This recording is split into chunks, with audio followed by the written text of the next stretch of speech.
Well, whenever I was a junior in high school, I remember going out for football spring training, and a lot of you fellas know what that's like. It's not a whole lot of fun, and I knew there was only more of that to come the following summer. And I was going to go through with it, though. I got to do this, otherwise I won't be popular, so I better do this, you know. And about a week after the spring training was over with, I was out riding horses with a buddy of mine. That was my thing back then. And we were riding at night. And we loved to ride at night. Moon shining, you could slip around like a bandit through the darkness. I got to where I could ride my horse with shoes on by people's house without ever even waking up the dog. Gallop through their yard, scare them. I just had all kind of big adventures and never hit anything in the dark until one night. My little buddy and I called him little partner. He was younger than me, and I was the hero. He was sort of like the sidekick, so he always rode behind me. And we were galloping through this field. Not a familiar field, not one that I don't even think we'd been there before. It was somebody else's property. And I guess I noticed vaguely on the way in that there were some power lines with the guy wires coming down, and I didn't pay attention to any of that. We rode all the way back to the end of the property, and we hung out at the barn that was back there, and just after dark, we headed home. And I said, let's race back out to the highway. And boogity, boogity, boogity, boogity, but here we went, racing, wide open, and I was winning. I was standing high in the stirrups and looking back, waving, and for whether he could see me or not, I was flying. And back in those days, I could really ride. Not like I can't do that anymore, but I would get to going real fast and drop my reins, and I would be doing like this. I'd pretend like I was flying, and I was flying across that pasture just like this. And about that time, I heard my little partner holler, "Hey, Lance, look out for that guy wire." And I turned around, "What guide wire?" Whoa! You know what a guy wire is, one of those wires that comes off the power pole. Caught me right across here. Killed my horse. And broke my collarbone and began my back trouble for life. One of them hit me right here in the collarbone. One of them hit me down here on the hip bone, I guess you'd say. I went sailing back, and all I remember was just laying on my back, looking up at the stars and in a daze. And my friend running up, "Lance, speak to me. And you know, the first conscious thought that went through my mind, maybe I'm hurt so bad that I won't be able to play football this summer. Because the truth is, I didn't want to get my Duke busted a bunch more times in the hot weather, and that was my very first thought. Now I won't be able to play, and nobody's going to be disappointed. After all, he's injured. He has a good reason. He can't play. Now, he'd love to be out there cracking somebody's head, but too bad, he's all broken up. Of course, got to the emergency room, and in those days, the regular doctors rotated into the emergency room rather than people from out of town. And it was the football team doctor. And one of my first questions to him, Aurelia, said, "Well, guess I'm out for the season." "Oh, no, you'll be well by then." Such discouraging news. And I tell you that to give you a glimpse into the way my mind worked at that time, and the way it still does sometimes, and the way human nature works. Whenever there's something difficult that we really don't want to do, and a good excuse comes along, even if it hurts, even if it's something negative, I would choose or I would choose, most of us would choose the pain level number 5 to pain level number 9. And here's where I'm going with that.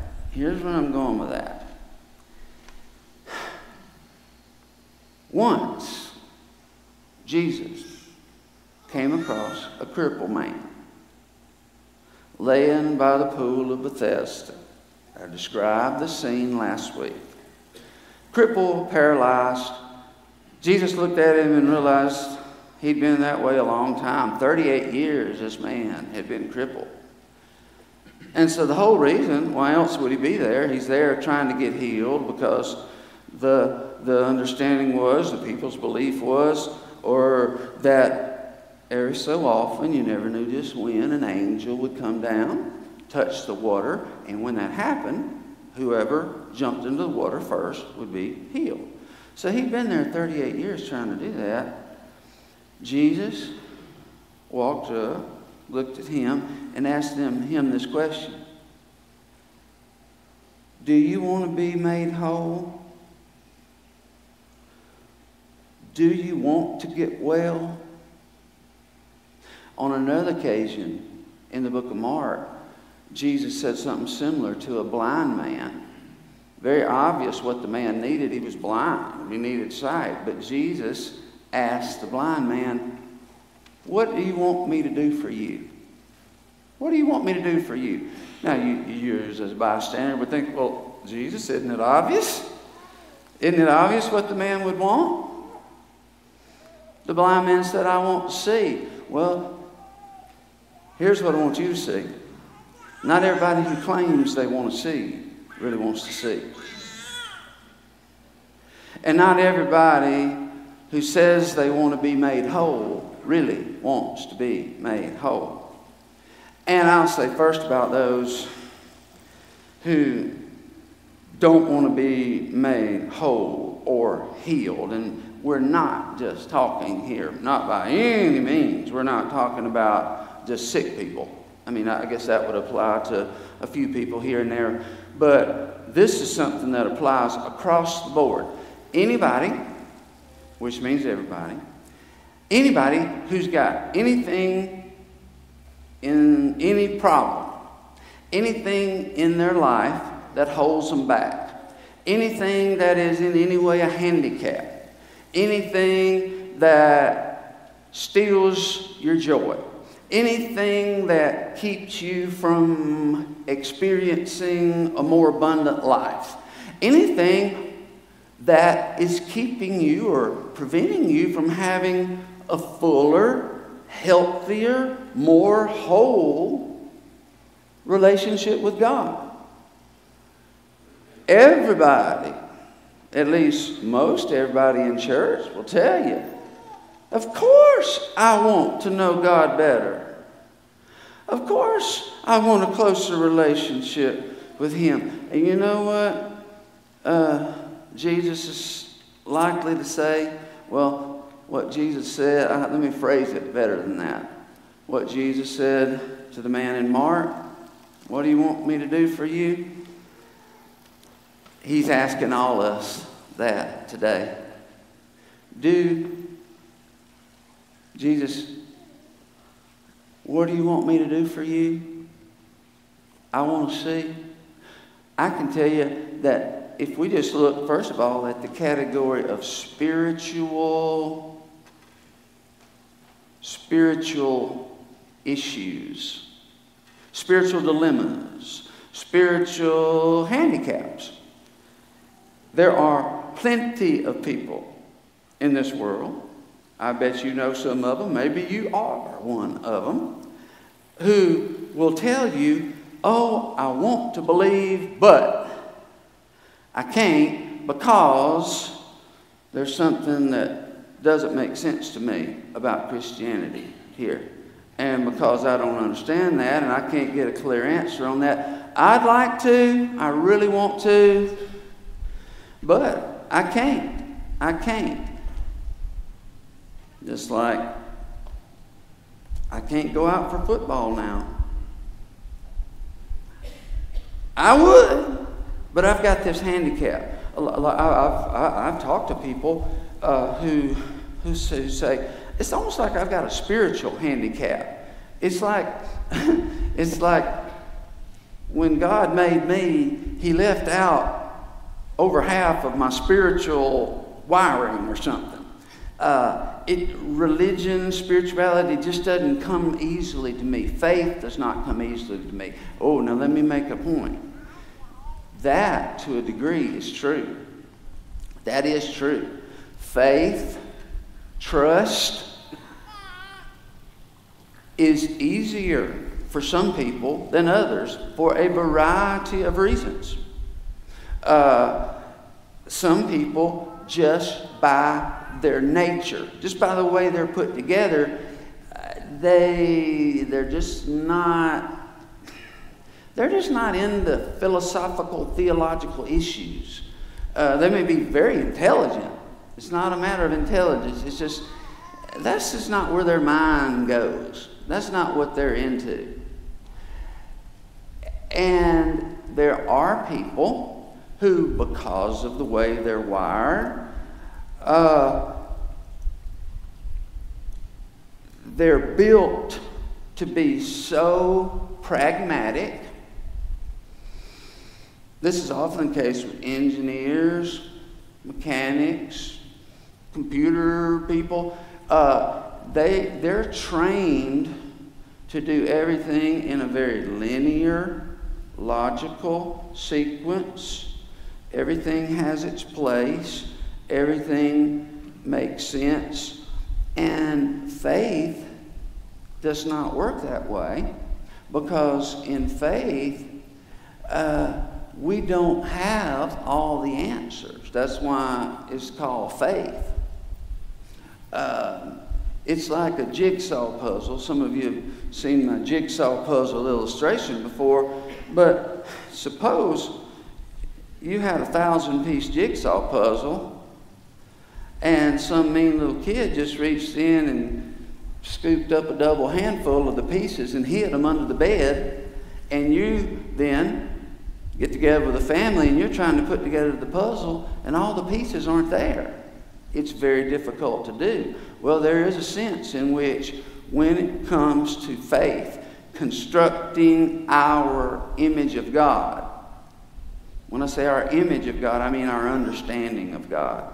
Who is this God? What is He like? When it comes to our understanding of God, the Bible gives us a whole bunch of essential pieces. Important pieces we couldn't do without. But the Bible does not tell us everything there is to know about God. How thick of a book would it take? There are questions people have which are not directly addressed in the Bible. Now I'll say this. There are biblical principles in the Bible that can be applied in ways that would really surprise you. But truth is, we don't have all the answers. The Apostle Paul himself, you know Paul, he wrote over half the New Testament, the most influential Christian who ever lived. He met Jesus twice that I know of, that he tells us about. Once was on the road to Damascus, direct encounter with Jesus Christ. And then on another occasion, he said he was taken up to the third heaven. Whatever that means, it means that he was taken into the presence of God. And there he said, I saw things that I can't even put into words. There are no words. You know, the most beautiful things in the world, the most sublime things, the things of God cannot always be put into words. They're that beautiful. That's one reason Jesus taught in parables to give us a glimpse. But here's what I'm leading up to. In the book of 1 Corinthians chapter 13, this Paul, who wrote half our New Testament, made a confession that I've never heard a preacher make. You know what he said? He said, I don't know it all. He didn't use those words. In fact, his words were even more clear than that. Paul said, we know in part, and we prophesy in part.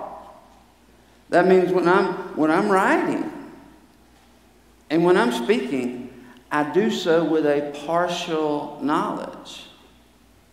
Thank God. God's given us all the things we need to know, but He's certainly not told us everything we might want to know.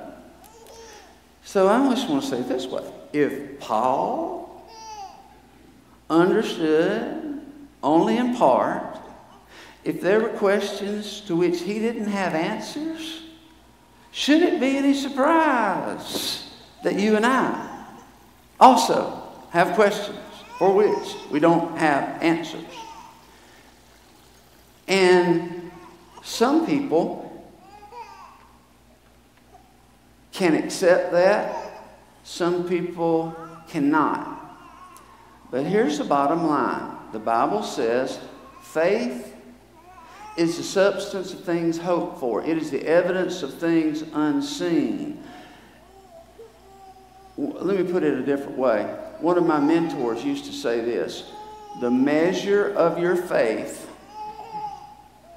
the test of your faith, the maturity of your faith can be measured in this way. How many unanswered questions can you live with and still hold your faith?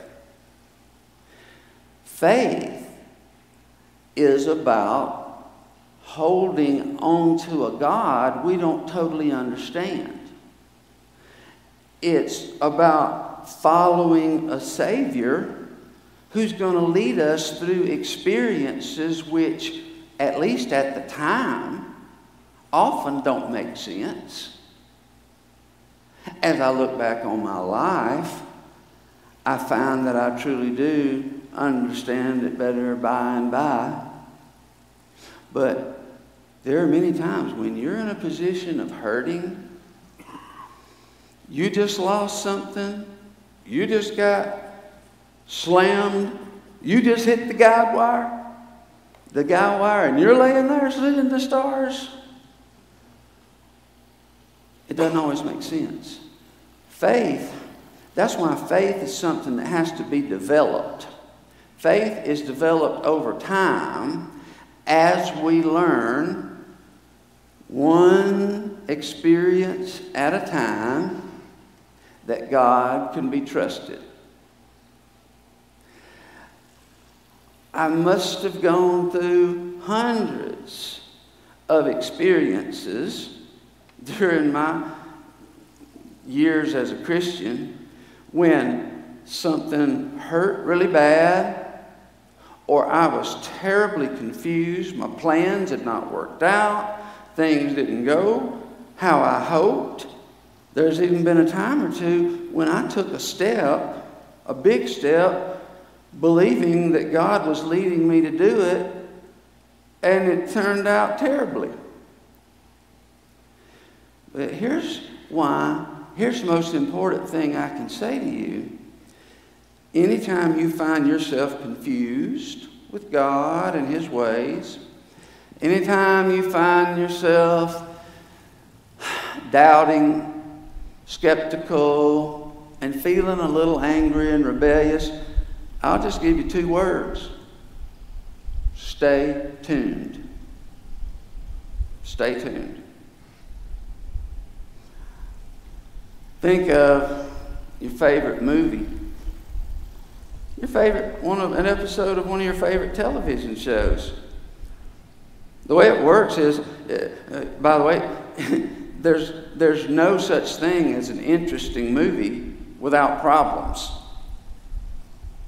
Without a bad guy who hurts somebody, and it looks like he's going to destroy everything. Everything's looking hopeless. And what if you turn off the TV before it's over? that means you go to sleep with a mighty gloomy feeling. But what I've seen is a whole lot of people who, in the movie that is their lives, things happen that are scary. Things happen that are diabolical. I can't believe this is happening. It hurts so bad. This shows how old I am. Did you see how when I turned off the TV? Let me read it. Turn off the TV.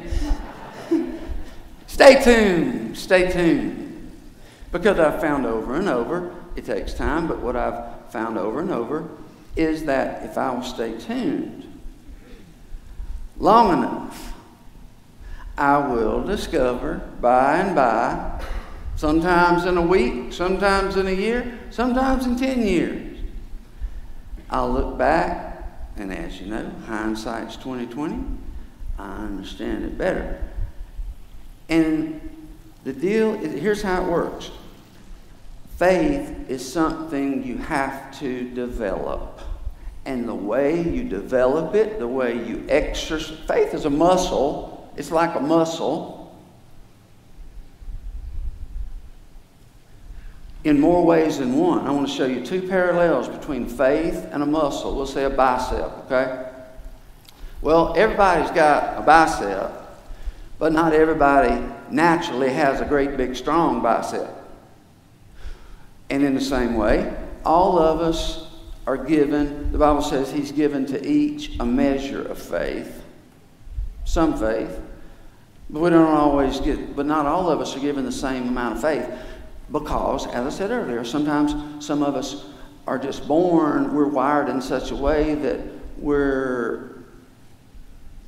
we are spiritual unseen things, poetic type things, metaphorical type imagery, just doesn't make a lot of sense to us. It's harder for us. But also, and then there are others for whom it just comes naturally. Faith just comes naturally. And in the same way, there are some people, these are the people I can't stand. They have big biceps and they got abs with no fat at all, even though they don't even work out. And they eat all their meals at Dairy Queen and McDonald's. But there are people with faith like that. It comes easy to them. But even those people, guess what? If you're naturally, use the analogy of muscle, if you naturally come here with tight, muscly abs and biceps, if you naturally come with that and you start going to the gym, you will go from being strong and fit to being Superwoman or Superman, because you have more to work with. And what did Jesus say? To whom much is given, of him shall much be required. And so if you're one, what I find that's a tragedy is some people who just naturally have no trouble with doubt, that their minds don't work that way. They think, well, I got no problems, and so I don't really need to do anything to build up my faith.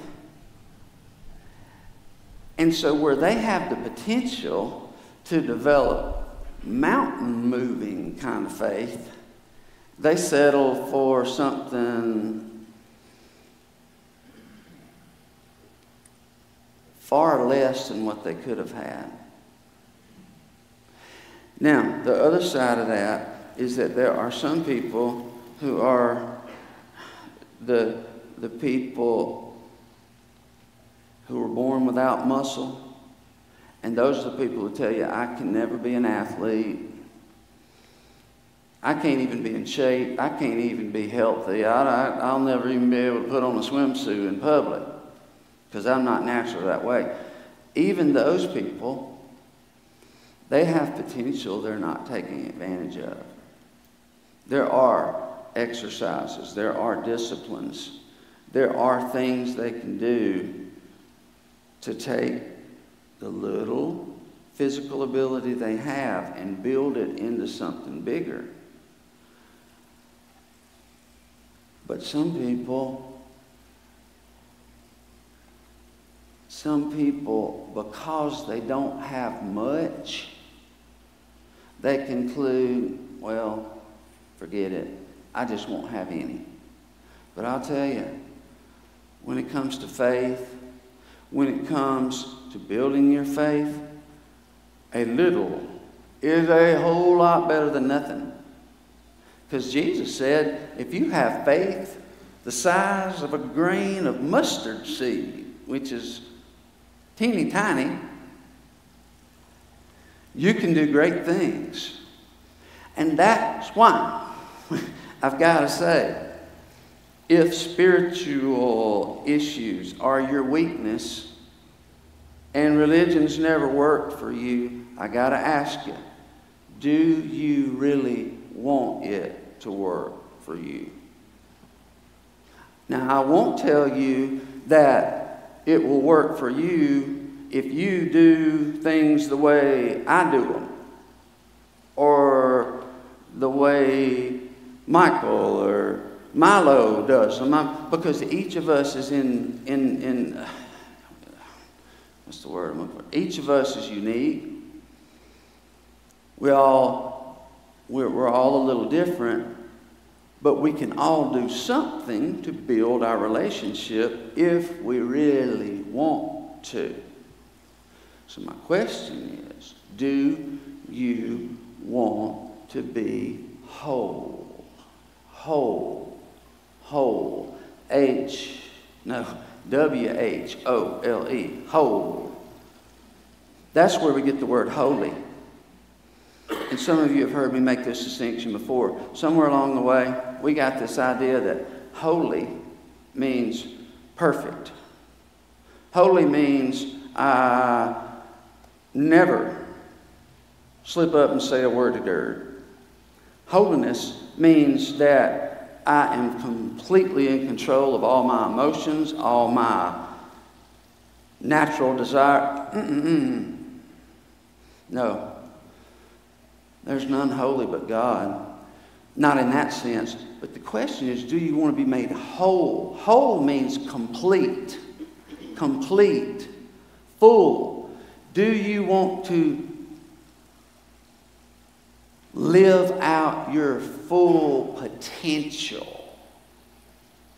Do you want to be the Christian you could be?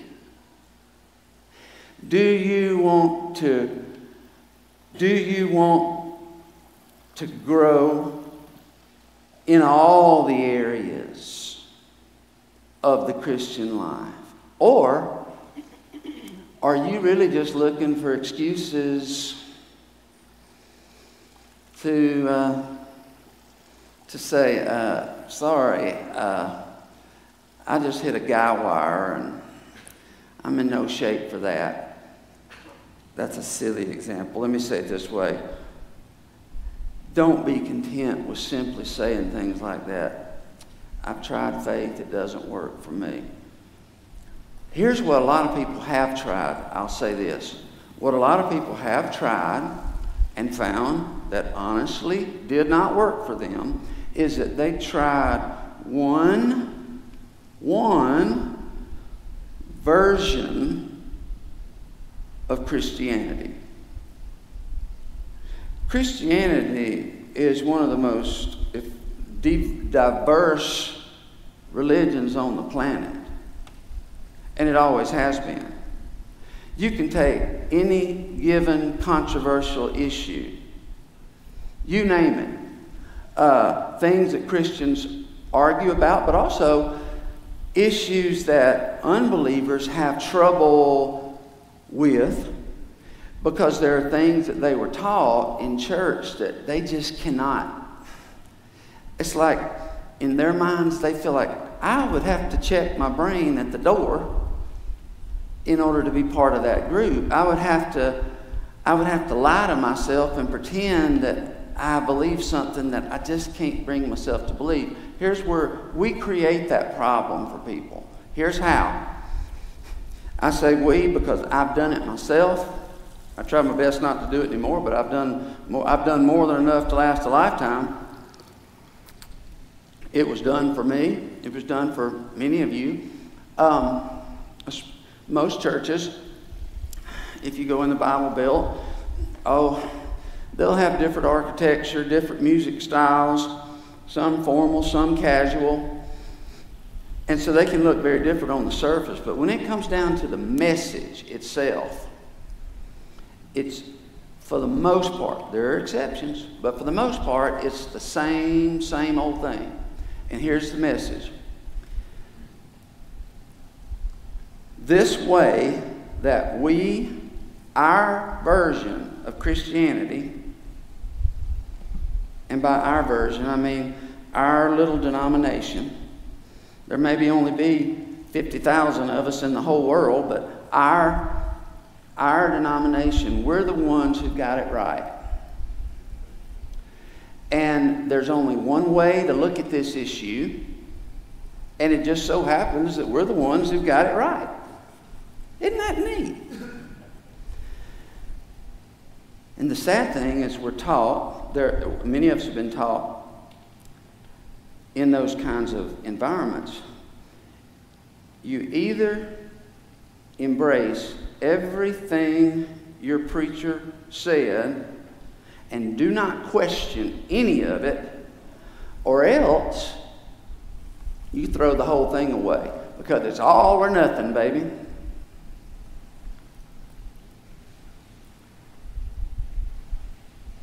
Do you know Jesus talked about be hot or cold, don't be lukewarm?